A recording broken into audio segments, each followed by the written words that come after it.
Hi, I'm Ashley Layton. I'm excited to present to the board on my experience with BUHI.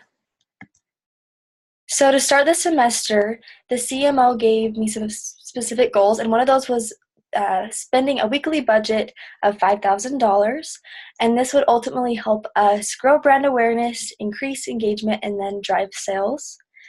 Some specific goals that were set for social media was to bring in a revenue of about $600,000 during the simulation.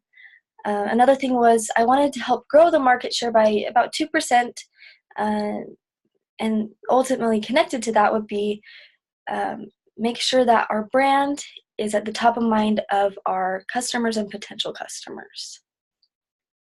Here's a little overview of the marketing plan. I'll go more into depth of certain pieces as we go through this presentation, but my goal was to focus on Instagram for this simulation, and I thought that would be the best to reach our target customers.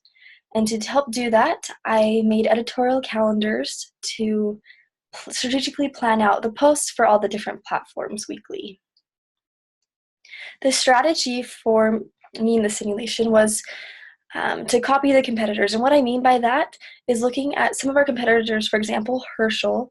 I noticed some things that they have done that has worked really well for them. And because we have a similar target market, I've noticed as I've tried to emulate those things, it's done well for us. And so that's one of my strategies. Also, I wanted to use most of the budget on Instagram. I found that it was the most successful. And I wanted to target the millennial generation specifically, and specifically those people that like to travel and be outdoors, and mostly women, but some men as well, like our Daypacker Tom target segment. And then I wanted to schedule most important post to be on the days that had the most engagement and brought in the most revenue. You can see here there's a little schedule that I tried to follow of good times to post for different platforms and the suggested number of posts. Because I focus on Instagram, those 2 posts for Instagram are the things that I put the most time into. Okay, here's a little example of our target audience. We have about 7 different segments. Most are millennials and most are female. Okay, so for the best organic content, I noticed for our segments that the posts that performed the best were outdoor pictures, travel pictures, and especially travel videos. Video did really well. Video did well as an organic post, but also as a promotional one as well. And then for the best promotional content that was shared, we did really well when we we promoted our sales going on, and then any holiday posts that we promoted seems to do really well as well. And things that I noticed is that Thursdays was the best day to post for me. It was also really helpful to include links, have consistent hashtags, use certain specific words, and sometimes it was helpful to ask a question or say tag and comment below. It would increase your engagement. Here's some examples of some organic content that we used. The first one is a picture of an outdoorsy type feel, and these are both on Instagram. The below one is actually a video that we posted. This was our best organic post, receiving $10,000 in revenue. That was really awesome. As for the channels we used, I used a bunch of different platforms. Like I mentioned before, Instagram was the focus, but here I have it ranked 1 to 6 of the most effective platforms, with Instagram being the top. This also correlates with revenue. Instagram brought in the most revenue, YouTube at the bottom, and fill in the blanks there. I also have graphed here our total engagements. So you can see that Instagram far surpassed all the other platforms. And what's interesting actually is that Pinterest comes up second. If you'll notice, they actually did not bring in near as much revenue as Instagram, or any of the other platforms really, or Instagram, Facebook, and Twitter. They didn't bring a ton of revenue in, but there is a lot of engagement happening there. So it has still been beneficial to post on Pinterest for customers to engage with us. Okay, and then as far as the crisis that we had with the BUHI bag in the prison camp, and Taylor Swift sharing that, we're really glad that she brought this to our attention. So what I ended up doing is I posted some opening statements from the CEO on Instagram, Facebook, and Twitter, focusing on Instagram because that's where the crisis broke out. And the message was essentially, we are working to resolve this issue, and thank you, Taylor, for bringing this to our attention. Then I also reached out to Fox News, CNN, Entertainment Tonight, and shared that same video. We also got in touch with a charity called the Work Environment Foundation to help them raise money, and they received a certain percentage of all of our sales would go towards that organization. And after we did this, we reached out to Taylor Swift, and she ended up ending her support of the boycotting our brand, thank goodness, and instead thought it would be more beneficial to promote the donating to this organization to help get things moving, help correct things, and make things better so things like this don't happen in the future.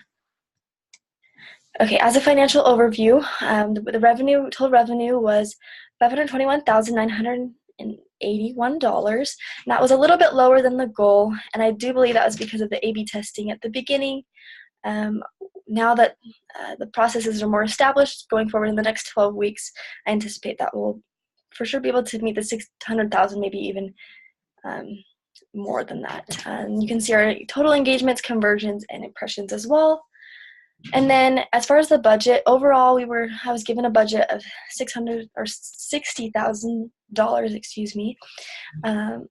I planned to spend just barely under that and ended up spending a tiny bit under that as well. And the reason that there's a difference between those numbers is that you plan to spend so much, and then the campaign, depending on clicks, will spend as much money. So these numbers are pretty good because most of the campaigns that were launched, all the money was spent.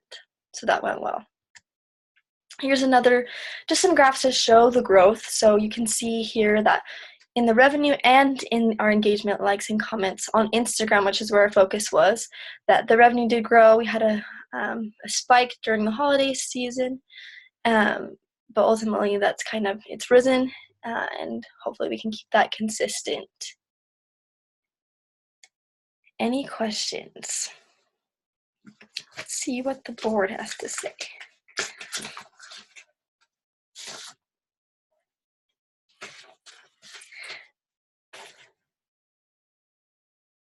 Okay. What recommendations would you make to continue this campaign based on your final results, platform selection, how you would change organic versus paid?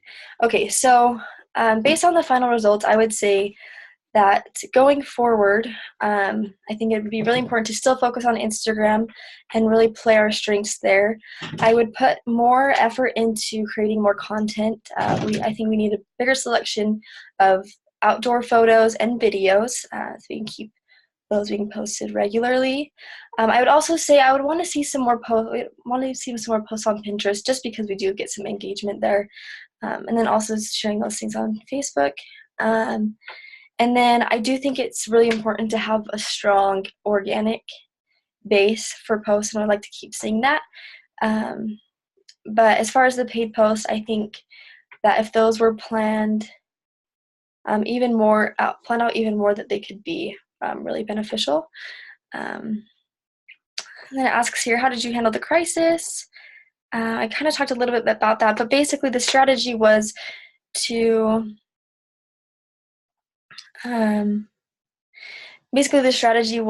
be very candid to our customers and others, and know that this was a situation where a human was involved, like human's life was affected, and we need to treat it very carefully.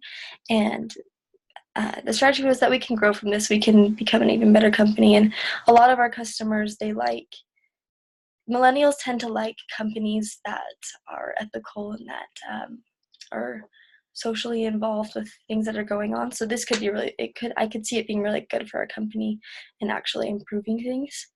And then what percent did you grow the company during the quarter? Did you meet the CEO's growth projections?